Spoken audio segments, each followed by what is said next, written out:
ఇరాన్పై America, Israel సంయుక్త దాడులు కొనసాగుతున్నాయి. ఈ దాడులో వరుసగా ఇరాన్ అగ్రనాయకులు హతమవుతున్నారు. తాజాగా జరిగిన దాడుల్లో ఇరాన్ సాయుధ దళాల chief of staff major general Abdul Rahim Mousavi, Iran రక్షణ శాఖ మంత్రి జనరల్ అజీజ్ నసీర్జాదే చనిపోయారు. అమెరికా, ఇజ్రాయెల్ వైమానిక దాడుల్లో మరణించారని అక్కడి అధికారులు ప్రకటించారు.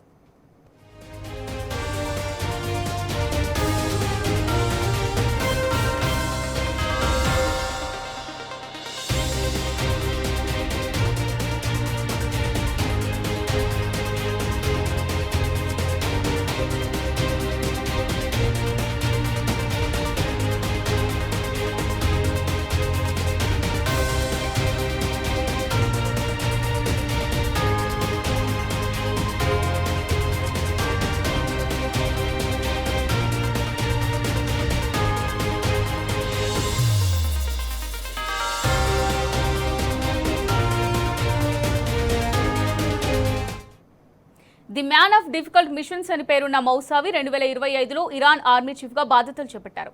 ఇరాన్ సైన్యానికి దశాబ్దాలుగా సేవలందించిన మౌసావి అంచెలంచెలుగా ఎదిగారు. Army north eastern command chief గా వ్యవహరించారు. ఇమాం అలీ మిలిటరీ విశ్వవిద్యాలయానికి నాయకత్వం వహించారు.